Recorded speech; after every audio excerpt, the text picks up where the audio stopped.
Louisiana All American Sports Show. Louisiana All American Sports Show. Louisiana All American Sports Show. Louisiana All American Sports Show. Louisiana All American Sports Show. Louisiana All American Sports Show. Louisiana. If the sports you wanna talk about, then listen to the hottest show that's coming out the South. It's Eric Hatfield and Coach Perry Daniels, man. They're gonna sit you down and tell you all about the game and make it plain. 96.9 FM, that's the station. To hear the best sports talk show in the nation. Without hesitation, you should get with this and get your popcorn ready for you better not miss. Louisiana All American Sports Show. Louisiana All American Sports Show. Louisiana All American Sports Show. Louisiana. It's Joker B. Check this out.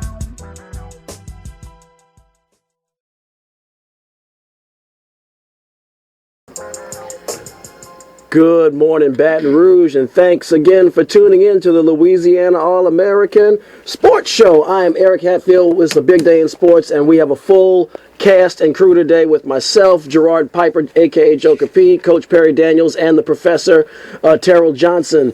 Let's jump right into this day of sports, as we only have 60 minutes for you to share with us this afternoon on 96.9 FM WHYR-LP, Baton Rouge Community Radio.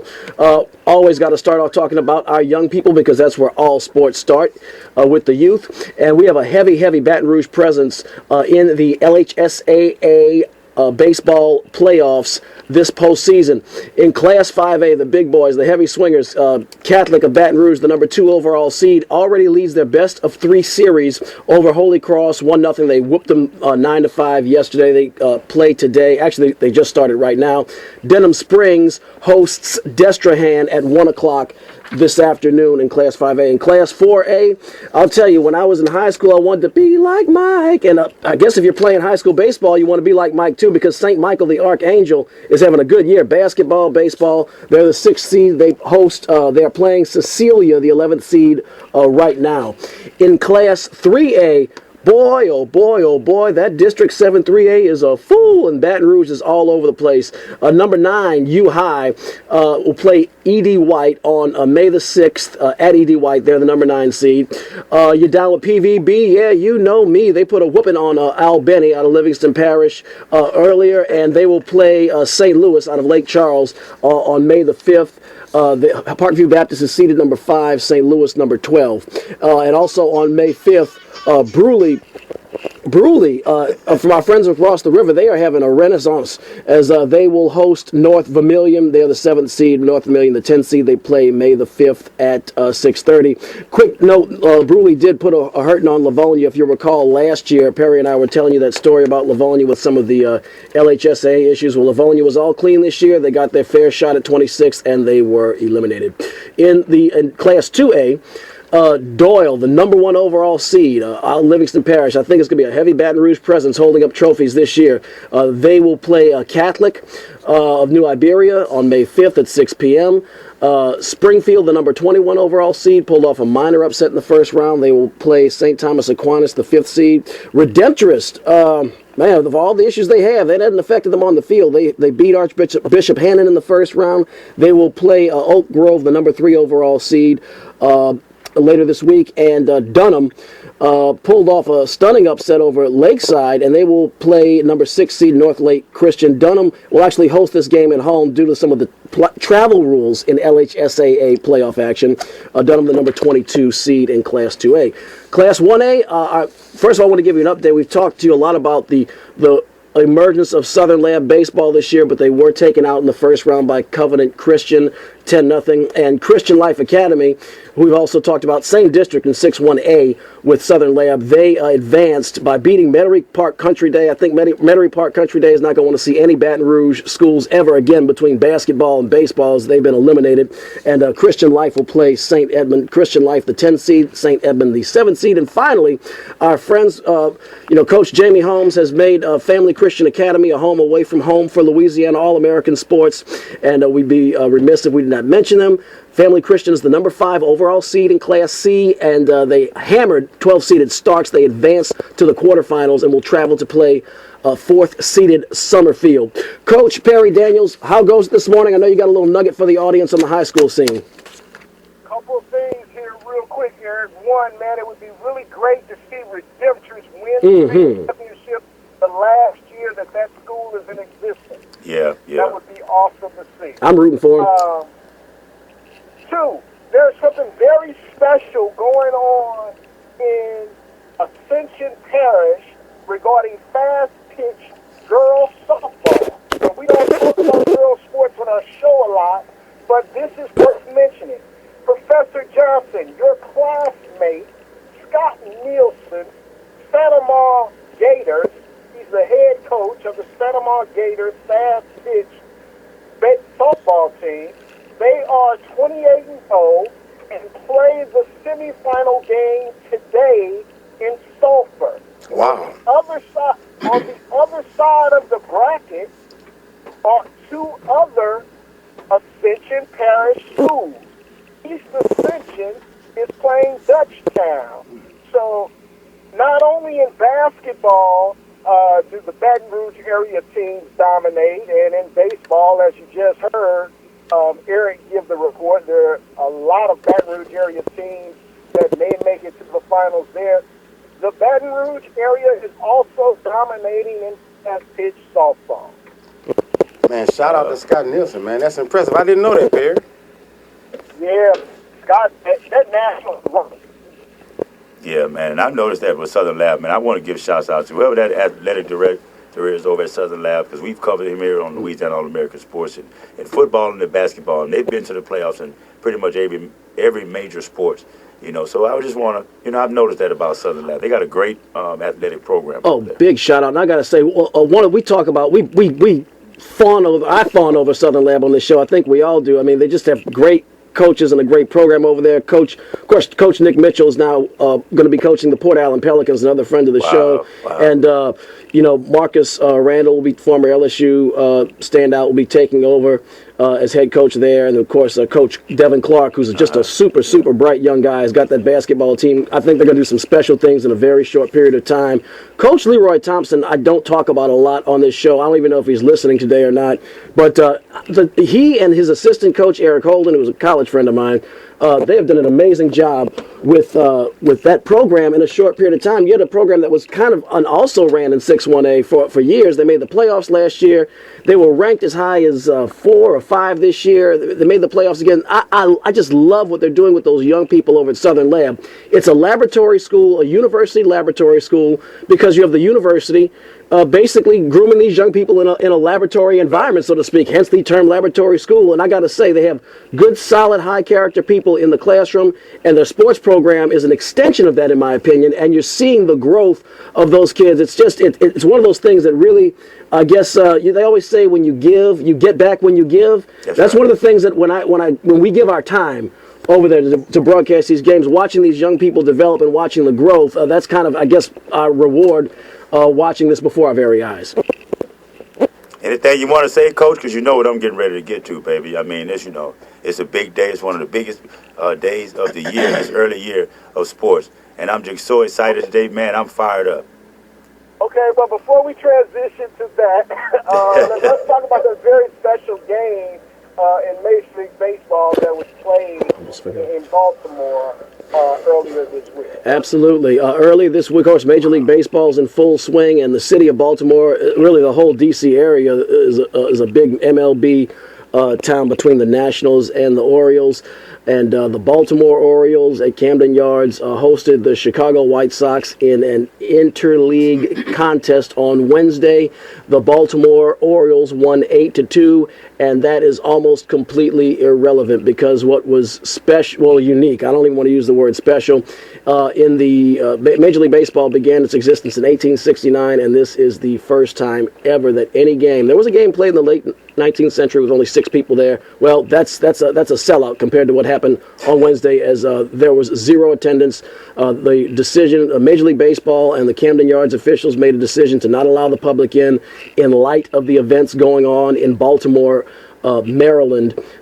They played the national anthem. They announced the players. You could actually hear a home run. Adam Jones hit one. You could hear it bounce off of a chair or something, and you could hear some people outside poking their heads and clapping. But it was an eerie scene, and I think Major League Baseball is funny because, unfortunately, and we're going to talk about this a lot more as the year goes on, but African Americans have gone from being a heavy presence and a proportionate presence in Major League Baseball to really it's become almost kind of like the opposite of NBA basketball, where there are very few African Americans playing. But Adam, it's had a funny way of, over the years, highlighting issues that affect the African American community. I think it was a poetic statement being made playing that game, and that was not lost on me. And Buck Showalter made some comments. Perry, I know you live in the area, so I'm not going to steal your thunder there, but also the COO of the Orioles also made some comments on there.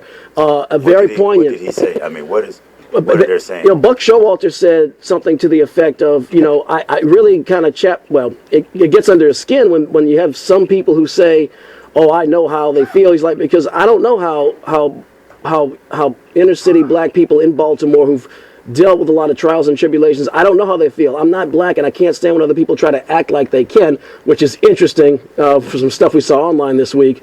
And the COO of the Orioles said, look, there's some bad stuff going on. There are problems with the police. There are problems with economic opportunities. I like the way that they didn't try to gloss it over. They were very upfront about it. And, between that and you got Jackie Robinson Day and the Civil Rights game, Major League Baseball is funny because it's to say that the African-American participation is dwindling, which I think is a combination of factors, a lot of factors. They strangely have not let that slip. They've never let that completely go off the radar like they could if they wanted to, and their core fan base would not punish them for it. So on that note, I'm going to zip my trap. Perry's right up there in the area. I'm going to let him do a little talking. Well, I'm just going to say this, that we brought this story to you, one, for its historical significance, but two, so that we could segue into the greater issue in that area. And Eric has done a wonderful job of touching on baseball's take on it, baseball's take. But I will say this, Eric, it would not make good business sense for them to totally walk away from that community, and I think they recognize that. Right. So that's why they're at least acknowledging that they have an issue. My opinion on that, on the game where they had nobody in attendance, to be honest with you, it kind of rubbed me the wrong way. And here's why. To me, it gave the projection that the inner city kids were somehow like, they've only stopped games when there was a terrorist, threat, or someone's imminent life was going to be in danger, and they would stop a game. So to me, it kind of seemed sort of like that in a strange way, saying that these young guys pose a threat to our public, so we're not going to have no one come to this game. And I don't think it was that type of a threat. It's kind of from someone who doesn't know about baseball and outside looking in, man, it must be that bad in Baltimore. They had to have a game for the first time in Major League history because of these kids out there. They're afraid of these young African American kids, and I think that's what it looks like to me. That's how it came off to me. So I just wanted to throw that in. Professor. Yes, sir. Professor. Yes, sir. Interesting. Let's hear your take on it. I'm so glad you showed up today. Me too. And I have something very, very, very informative to share with our listening audience in reference to this whole scenario, this developments that's going on in the Baltimore area. I am very proud of the vigilance of these young kids. Historically, it has always been the youth that has risen up in an effort to correct social injustice. I really don't want to spoil what I have to share later, so I'm just going to kind of briefly throw that little snippet out there. Hold that, Drew. Yes, sir. But we all on the same bus. That's what's up. Okay, so look, this is a good time for me to mention the hero of the week, and we've got a few candidates this week. First, we've got Kevin Moore, the young Mexican that actually taped the police putting Freddie Gray into the paddy wagon. Got to give big props to Kevin Moore. The other candidate is Marilyn Mosby, who is the DA of the city of Baltimore. Very courageous Man. and extremely attractive. That wasn't lost on anybody in this room, man. Oh yeah, she's a little cutie. Shoot. But look, she didn't put it in the hands of a grand jury. That's right. She took it upon herself to place 6 indictments on these officers, and it's not that she's anti-police. She comes from a long line of police officers in her family, 5 generations. So it's not about being anti-police. It is about being pro-justice. That's right. That's right. So, but neither one of those are women. Of my hero of the week. The hero of the week has to be the youth of Baltimore. Yes, sir. Absolutely. Because they stood up when others wouldn't. And it's interesting, man. From my years of being in a classroom, kids can teach you, and the professor can attest to this. Indeed. Kids can teach you, and what those That's right. kids taught us, what those kids taught us was, if you are not going to respect the sanctity of life for the people that look like me, that I care about, that live in my neighborhood, then why should I respect your rule of law? Oh, okay. Okay, I second that. And I want to piggyback on what Professor said. You know, he was saying how the youth is always the youth that come through. And we heard a lot of people kept saying, kids go in, go home, get off the streets. No, you know, these were the ones that actually, and I give big props to those young kids too. Because at the end of the day, sometimes, you know, when we get in our little, we get mature and we get a little older, we think we know everything. We're not giving these kids the benefit of the doubt. These kids are very smart these days. Yes, sir, they know exactly what's going on. And I understand why people would say, hey, kids, get off the streets, like Brother Ray Lewis, go in the house and do this and let the grown folks, well, you know, you grown folks had it for a while. And so, you know, and it seemed like you kind of fumbled. Let me say this about Ray. That really got me emotional when I saw him on Me too. I didn't like that. I ain't gonna lie to you. Those same kids, if Ray's moment of truth would have gone the other way, those same kids would have been out there doing that for him. That's right. Well, they would have been out there doing it for him because he sat in judgment of the law. Yes, sir. I'm gonna take a slightly different fork in the road on that. I was encouraged by a lot of the protesting that we saw in the streets in the days leading up to the indictments against the officers. I was impressed with the diversity. You had a lot of college students from different universities in the area, a lot of high school students, and they were in the street and they were making their voices heard. And there was almost a joyousness to it as the indictments were handed down yesterday, which I thought was absolutely right. I just got to take a different path as far as the rule of law. I don't see the benefit of tearing up and burning down your own community, your own neighbors, people like you and me that own some of these stores and shops and employ people, and I can't get down with that. But as far as the people that were demonstrating and were saying, hey, you know, Black Lives Matter, do something about this, no justice, no peace, that handled their business, did the things they were supposed to do, and I think did help affect a swift handing down of these indictments. I am impressed with that, and I was really kind of blown away by the diversity that I saw. That, I mean, if you look at any picture of it, it was Rocky Road. It wasn't all chocolate chip. You know what I'm saying? I hear you, Eric. Let me just say though, I don't think those indictments come down as quickly and as swiftly as they did in the manner that they did, without a grand jury or any of that. If those don't do what they do, they created that environment. The baseball game. Joker, the reason why it was canceled is because the protests were peaceful up until the protesters got near Orioles Stadium.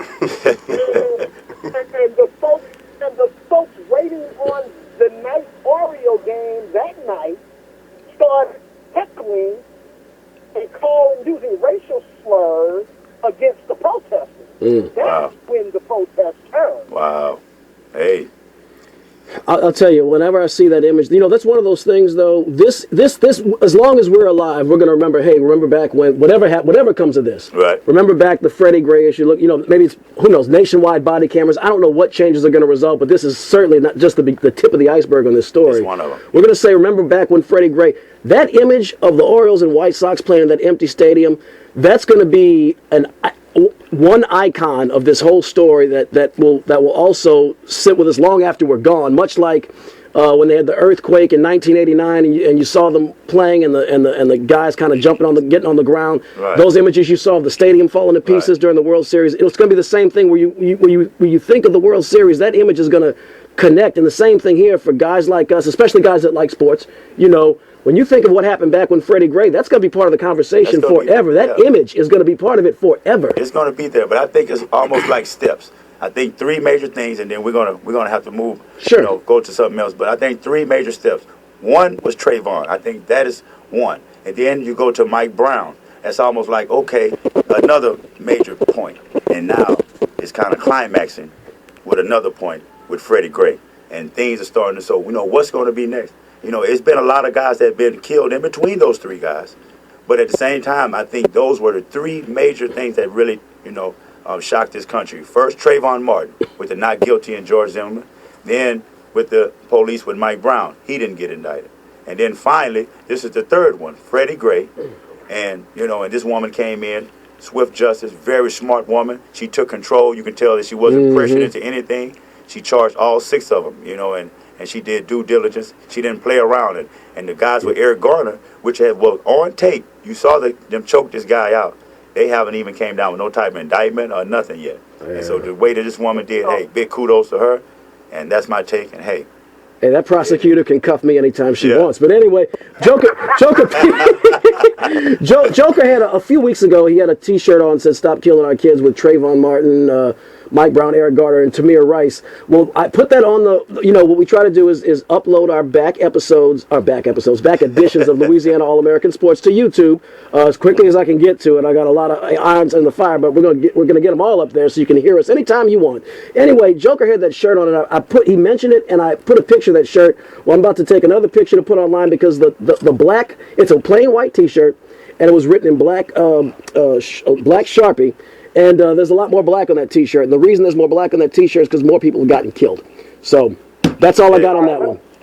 Let me say this, and then we'll go to the music break, Joker. Yes, sir. You're ready. I'm ready. Statistics tell us that this is bound to happen again. Mm-hmm.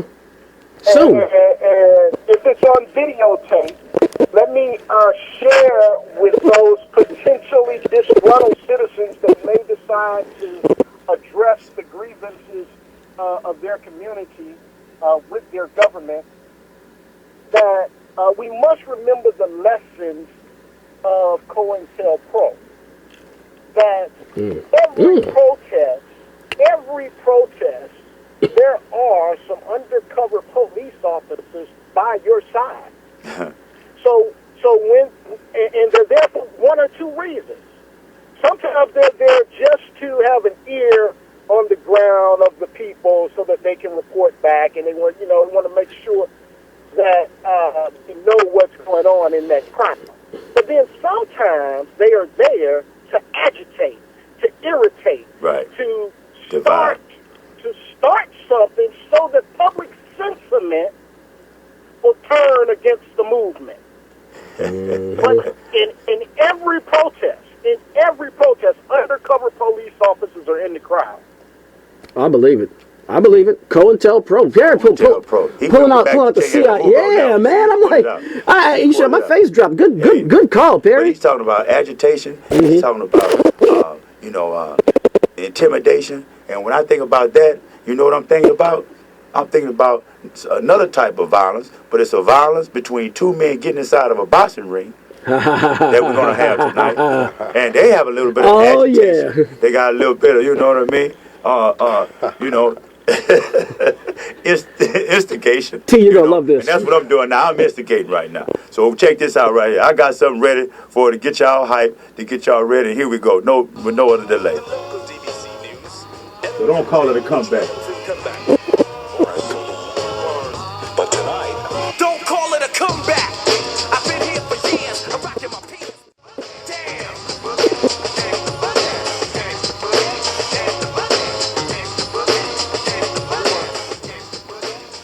Oh man. James Smith, a.k.a. That's what Mama told me. Man, I'm listening to this song, and as always, I'm just taken back to a place and time, man. James Starr Smith, no profanity at all, and the energy and his enunciation of words, the passion, the power of that song is phenomenal. If I'm not mistaken, that was a reply to something Mo D did, wasn't it? Yes, sir. Hey, they was talking about, L was gone for a minute, but they don't call it a comeback. Oh, I've been here for years. Yes, sir. Yes. That was that record that had that, Round the Way Girl, it's Jingling Baby. Boy, he came back. Right. LL Cool J, James Smith. Boy, that's... Wow. Man. That sets it up there, fellas. That sets it up. That sets it up for probably the biggest news that we got going right now. And, of course, that's the Mayweather against Pacquiao. We've been waiting 5 to 6 long years for this fight. It's finally here tonight. Man, we have a man. I'm excited. I look, when back in the... Go ahead, Coach. Go ahead. You can't talk fights without talking Las Vegas. That's right. We got our Las Vegas guy on the phone, ready to join us. Uh-oh. Oh, yeah. So, look, we all know what time that is. And if you've been listening to this show for any amount of time, like Pavlov's dog, you should salivate when you hear this because it means a special guest is coming on. I'm going down, baby. Your street in the rain. Come on, baby. And welcome to the show, The Fixer. What's up, Fixer? What's going on, fellas? How y'all doing? Oh, man, it's exciting, man. The fight tonight. Best day to have Vegas in the house, I'll tell you that much. Man, you have no idea. This city has 300,000 people. Only other time we had that many people in town. Wow. New Year's Eve. Yes, indeed. Wow. So this has definitely been the biggest event so far, huh? What inside information do you have for us, Chief? Well, the odds pretty much haven't changed. It's still Mayweather minus 210, Pacquiao plus 170. The over is minus 310, but they got the over at 11.5 rounds. So, so anything over 11.5 rounds, you have to bet $310 to win 100. But the under 11.5 is plus 240. They got for the knockout, it's pretty much 40-1 on every round, except for the first round, which is 33-1. So anybody getting knocked out? That's anybody getting knocked out, or is that either way, they got them on both sides. For Pacquiao to knock Mayweather out in the first round, it's 33-1. For Mayweather to knock Pacquiao in the first round, it's 33-1. Every other round is 40-1. Well, Mr. Fixer, we have a special guest of the show that listens. He knew you were coming on, and he wanted to get a message out to you because he wanted to get your personal prediction. He wanted me to tell you that... Playing with my money is like playing with my emotion. So if you're going to put your money somewhere, where would you put it on? Where would you put it on best if you were giving our friend Mr. Coach Oldham, I'm sorry, this big worm, giving him advice? Well, this is what I've been thinking. The whole time, I've been waiting till today to pretty much make a prediction, and I've been thinking like Don King. What would make the most money for the next fight? And of course, everybody knows that would be the draw. Now the draw is plus 900. Oh. So, yeah, you bet 100. You win 900. But that's 9-1 basically. Right. But then I was thinking to myself, I was watching, and when I seen the human jukebox stand up there and bring Mayweather. Okay, that's right.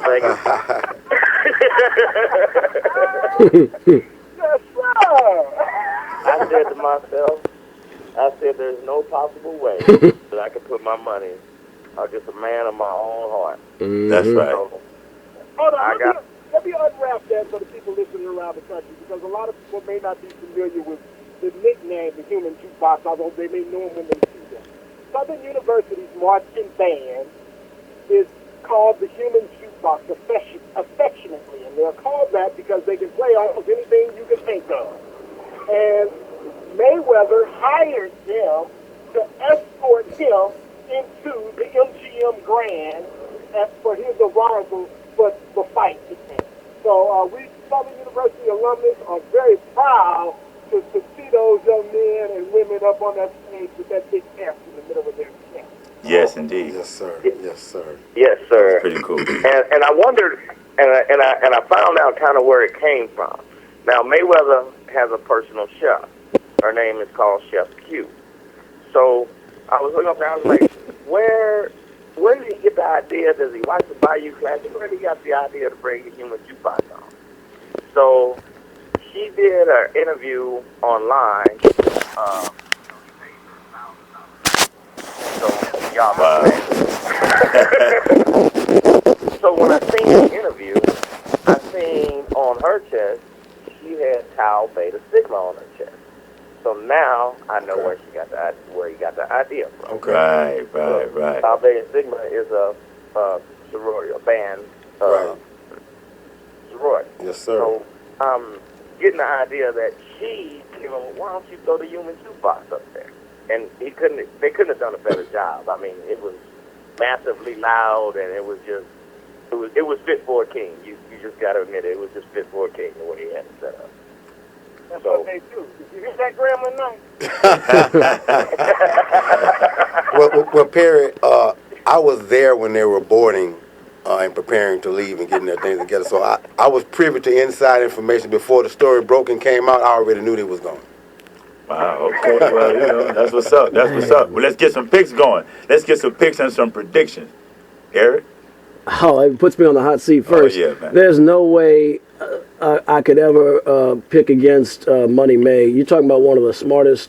For all of his flamboyance and the kind of the image he projects in the public, and the I keeps a private jet, and all the side stuff you hear about some of the problems he had with the domestic issues and all the flair and showmanship for all that stuff, it might seduce the casual boxing fan, and I'd say 90% of the people that are paying $100 for this fight are casual fans of boxing. Boxing has unfortunately become a niche sport in this country now.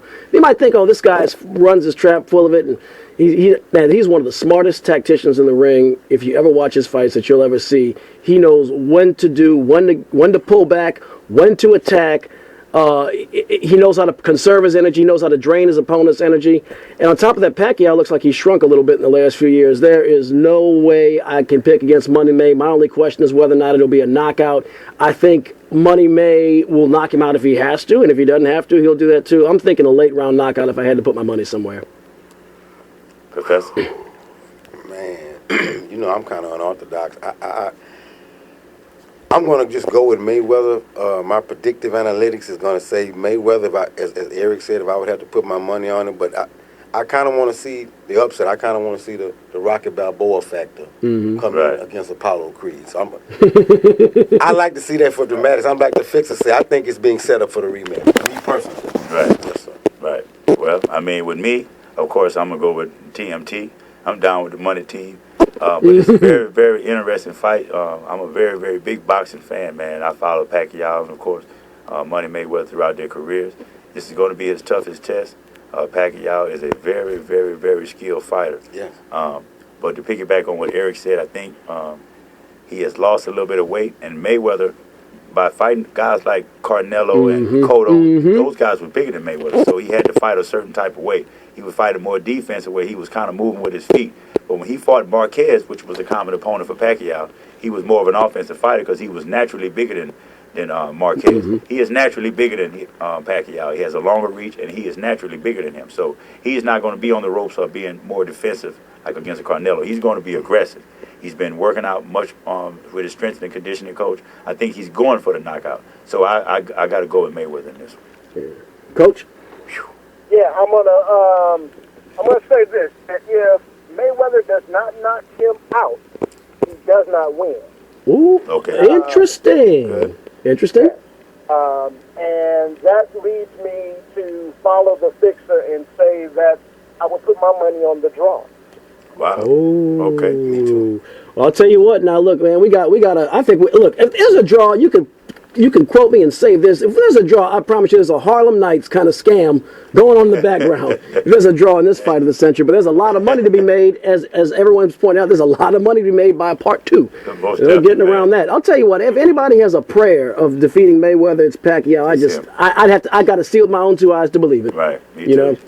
And that's about it. Fellas, yeah, time is really tight. Let's go to the history lesson, and out of that, we will try to get some of our basketball in. Okay. So we have. Face for your face, London. Everybody in the house make some noise. I want everybody in the house to say ho. Yo, Chuck, kick it to him, man. A ballad behind bars, or you could say real rock from the rock. An unusual musical happening in a most unusual place. The state prison has... And there we go. And we have Professor Johnson's history class. Class is in session. Indeed, family, it is always a privilege to come before you and bring knowledge. We are pushed for time, but I have something very informative and prevalent to say, and it is a must that it be said. Perry alluded to something earlier. We were talking about the youth in the midst of these revolutions. I wanted to point out that we all are cognizant of the Black Panthers. Huey Newton, Bobby Seale, those guys were 18 and 19, and they started off creating the Black Panther Party in the spirit of policing the police. In the vein of everything that we're talking about today, I want to explain to you the contentious nature of what's occurring with the police department today, because I want to speak about the origins of community policing, and I want to share something very prevalent with you from a known historian from Florida State University, and I'll share his name with you at the close of my remarks. However, on September 9th, 1793, the scene in Stono, South Carolina was a white man's nightmare come true. Armed with knives, guns, 60 drunken slaves set out for freedom in Florida, singing, dancing, and brutally murdering over 12 dozen white folks. The rebellion was known as the Stono Rebellion. The revolt was the first major revolt in South Carolina and one of the deadliest Americans saw in the 1800s. Whites held power in the slave-owning states in the late 1700s. It was the beginning of a outnumbered by slaves brought by the boat loading of plantation profits. In response to the Stono incident, South Carolina became the first of 3 slave-owning states to adopt comprehensive slave code, which officially established slave patrols called paddy rollers, hence the term Peter Road or paddy wagon. Officially, these slave patrols were groups of white men which were established to control had the duty to keep civic order. In the subject of his new book, Slave Patrollers, as I said, Florida State historian Sally Hayden, Ph.D., who went to Harvard, said that these studies are rooted in procedures, progress, and degeneration of the southern legacy of Virginia and the Carolinas, and is one of the most overlooked chapters in Southern history. So, in essence, the police department in the early days and the interaction with the black community had its roots in monitoring and controlling or suppressing slave revolts. So you can kind of see the historical layers of the encounters and the interactions over the years as it relates to the black man in these communities. The police department, the paddy wagon, the Peter roller, as Perry alluded to earlier, has its origin in the Stono Rebellion, which occurred in South Carolina in the early 1700s. So with that being said, always investigate the information you receive. If it is indeed the truth, verily it shall stand the test of investigation. Peace. All right. And on that note, class dismissed. When that's all, I mean, Professor just keeps bringing the knowledge. I got to say, most of the stuff I really enjoyed history class and social studies. So a lot of the stuff that Professor talks about, I've at least heard of before. That's news to me. I didn't know that. It's just kind of like staying in a Holiday Inn Express. I get a little bit smarter every time I sit in history class. Coach? Eric, I taught history for a few years. Hey, you ain't heard that. Hey. Where was that in those history books I was teaching those 8th grade? Right. The Stono Rebellion is one of those early rebellions that, I mean, white America didn't really talk about that because they didn't want to create public debate. So anytime a revolt happened, they would suppress it, Perry. It wasn't a whole lot of... Everything wasn't just stepping and fisting and Amos and Andy and bootlicking. Right. There was some revolts that occurred, and black folks did galvanize themselves and organize themselves to try to, in an effort to obtain freedom. You know, I've heard the term Stoner Rebellion before, but I thought it was something we celebrated 2 Mondays ago. I had no idea. That's what I thought. That was, something in Denver, Colorado. Right, But, that was just me. You know what I mean? So look, we still got some more sports stuff to go on here. And well, let's go to I Told You So, Eric. I forgot about that. all right, yeah, we'll get to that. And then, of course, we'll talk about when we can definitely get to that. We'll talk about when who told who so and I told who so, and we have a little knowledge. We get to look in the past and see how our tests on Louisiana All American Sports can get graded. I think I got D's and F's on the last one, but hey, it's. I told you. What did I tell you? Didn't I tell you? 'Cause I told you. And when did I tell you? A long time ago. And what did I say will happen when I told you? Exactly what just happened. First game is going to be the Toronto Raptors against the Washington Wizards. That's going to be at 12:30. I think it's going to be an awesome series between two teams that have no chance of winning the East, but I do think it's going to be very good basketball. I like the Toronto Raptors in that game, though I do think they have a slight edge.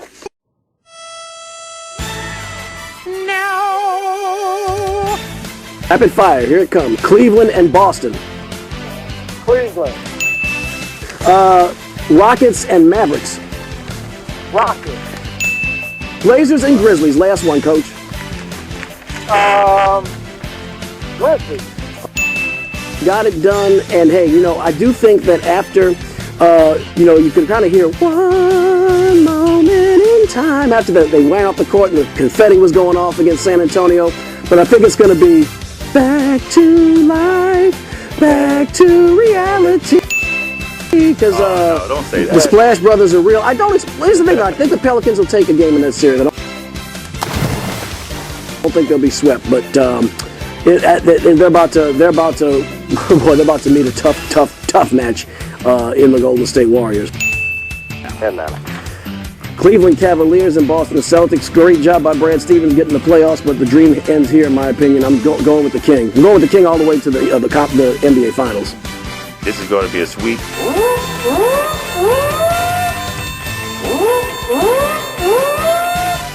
Raptors Wizards. I'll take Toronto, but I expect this to go the distance.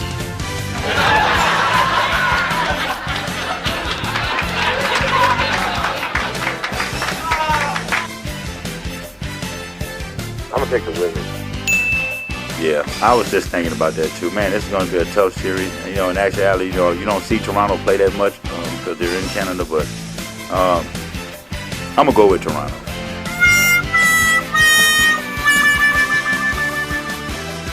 In the Wild Wild, It's meaningless. You know what I mean? It's a meaningless. Right. But in the Wild Wild West, I think Fixer and I have Golden State. Piper, who are you going with? Just Golden. Go. Okay.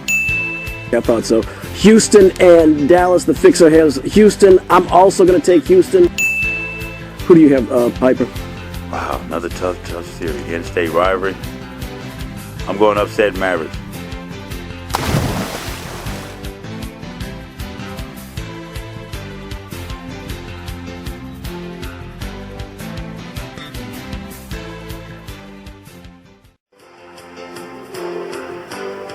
Man, that was rough right there. Ooh, man. Perry said before the show he picked did Toronto. good, I could not find it. Perry went on my count 3 for 3. I'm sure it's in the audio archive somewhere.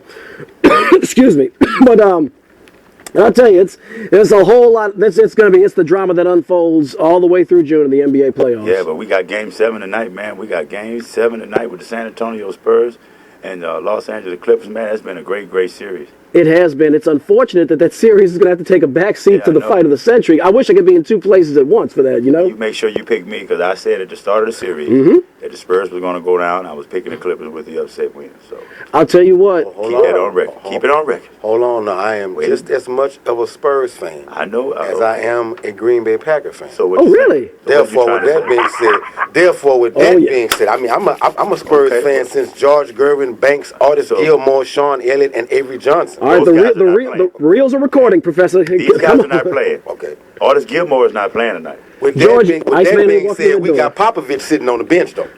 He's not playing. So, but I'm going to walk. I'm going to walk with the defending champion. You haven't named anyone that's playing. The defending champions are playing. That's who's playing. Okay. And Coach, we got you. I'll leave it at that. Joker, can I hear that soundbite we got for this? Wait, what'd he say? And then I'll tell you who I'm picking. Say that again. Can I hear the soundbite that we have for the NBA, and then I'll tell you who I'm picking? Oh yeah. Yeah, sure. Joker's getting. I mean, I already look. We got you on. What people do. Oh, okay. All right. So coming up right after this in 12 minutes, we have Noel Jackson with music satisfaction here on 96.9 FM WHYR-LP Baton Rouge Community Radio. I guess we'll try another strategy for that one. Be sure to look us up on Facebook at Louisiana All American Sports and check out our page and like us if you can. Please like us. Please like us. Check us out. You can listen anywhere in the world. www. Hey, well, we still got the fixer with us, man. So who you think gonna win Game 7 tonight? Say that one more time. Who's gonna win Game 7 tonight? Since I live on the West Coast, I'm going with the Clippers. And do you have derby odds for us? I don't have them at the moment, but I will by the end of the show. Give me a few minutes. Okay. Sports fans out there, the Kentucky Derby will be tomorrow. So I'm going to go with Dartmouth on that. On the Kentucky Derby? 4-1 odds. 4-1. I'm going with the best name I've heard from a horseman in a long time. I read about him today. He called himself American Pharaoh. Oh man, I like that. American Pharaoh. So I'm going with him. He's the favorite. He's the favorite, actually. Right. So I'm going with the Pharaoh. All right, now. Okay. Here we go, Perry. you ready? All right, Perry. Here we go.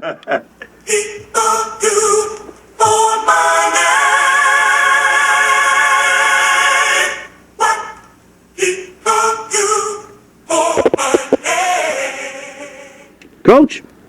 Uh-oh. That being said, there's no way I can pick the Clippers. Oh! You did all that to say that? Boy, look, yeah. Wise, intelligent, strong man. He said that intelligent. I'll tell you what. I'm impressed with your intellect. I am impressed with your intellect. I'll tell you what, Coach. After Blake Griffin, tried to go between his legs like Dr. J and then landed on his face in Game 2, coughing the ball up, I would have agreed with that. But I got to say, I would have agreed with that unequivocally, I should say. But I got to say, man, the Clippers showed a lot of constitution in Games 5 and 6. And they look like somewhere along the line they matured and grew somewhere in this series, and the game is in Los Angeles. To me, what I see is the Spurs starting to wear down. Wait. Spurs are wearing down. They're wearing down. Let's talk real issues, though. They had an opportunity to really make an impact on society last year. And instead of being as courageous as the young people of Ferguson, as the young people of Baltimore, they decided that they were going, their paychecks were more important. Mm-hmm. Wow. Come on, brother. Come on with it. I hear you, man. I hear you. Speaking of so I just, I lost a lot of respect for their coach in that situation, as well as Chris Paul and the rest of them. I gotta take. So they may be maturing on the court, but that only lasts so long. Coach, that's really easy for spectators like you and I to say when we don't have any skin in the game because it's not our career and it's not our money. I hear you, and it'd have been great. Maybe if this was 40 years ago and they're playing for about the same salary you could earn at a used car lot, what do you have to lose? But it's I don't know, man. That's again, it's not my career and it's not my. It would be easy for me to say that. And it's certainly easy for me to feel that because I felt that way. But it would be easy for me to say that, but it's not my sacrifice. In other words, is that not making sense? Yes, hey, you are. yes, you are. Yes, you are. I get that argument. But see, I guess my HBCU grooming has me thinking collectively. Right. As opposed to individually. Right. So what good is it if I'm sitting on top of the hill and everybody else can't climb it? Hey, but Coach, since you're talking about that, I want to get your opinion on this. La'el Collins, we had the draft yesterday. La'el Collins, it seemed like they blackballed this guy, not picking this guy because of some type of issue with an ex-wife, sort of like almost like a Ray Caruth. A baby died in the baby died in this incident. It did die? The baby died. So now this thing has went to another level. And from what I'm seeing with the Aaron Hernandez, these teams now, that type of scrutiny now, even though they say he is not a suspect, but at the same time, just having that type of aura has plagued him. It has hurt him. Yeah, and even the Saints said that it was too many open questions right now. So, give me your opinion on that and the whole NFL draft. Why you think? Well, a couple of things. I'm glad you asked. Brittany Mills' family, we want to send out peace and blessings to her family and their loss. We're respectful of that. I'm disappointed in the Baton Rouge police because if he is not a suspect, then why don't you fly to Chicago, question him, and remove all that doubt so this man can go on with his career? Right. Well, if you just need to ask him some questions, then why not?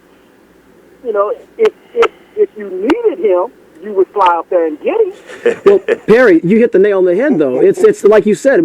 Stephanie Mills is the most. Stephanie Mills. Oh my God. Brittany Mills. I'm so sorry. Brittany Mills is the most important person in this whole case, and the police are working a murder investigation, and their job is to solve this murder, not conveniently help out La'el Collins in his career, and he's not a suspect. So if I'm. No, but Eric, that's why time is of. We learn with 48 hours the television show. The time is of the essence when solving a murder. So you're gonna grant him the ability to finish doing what he's doing in Chicago, and when he has time to come back and answer your question. Here's the thing. I feel for La'el Collins, and I think it's not fair. So, there's a piece of me that wants to say, yeah, why can't they do this? Why can't they do that? I'm not in law enforcement. I don't know the protocol in a murder investigation. But what I do know, if I'm Brittany Mills' family, I want the police to do their best the way they do it to solve this murder. I don't care about La'el Collins. If I'm this woman's father or mother or anybody involved. I'm speaking kind of blown in the wind because I don't know the protocols. I don't know how it works. But if this is what the police need to do in the order they need to do it, if I'm that woman's family, I want them to do it first. Beyond that, I'm kind of I'm guessing in the air. I'll admit I don't know a lot about how this works. Yeah, I just think like they should. There may be some nuance. Yeah, I think that if he's not a suspect, then try to make that clear. Like, if he is, make that clear. I don't know how much clearer they could have made it. They said he's not a suspect. We don't want to talk to him because he's not a suspect.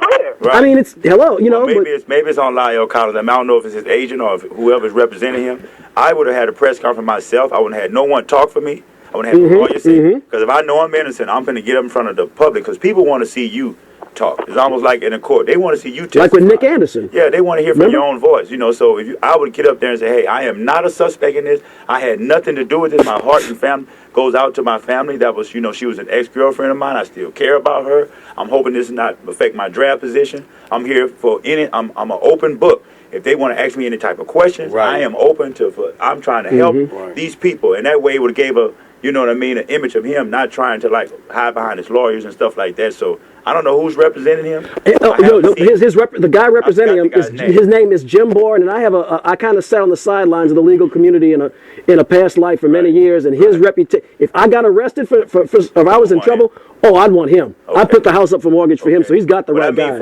I don't mean legal representation. I mean someone who's representing him. I got you. In the press, who is his agent? I got you. Who is his manager or whatever?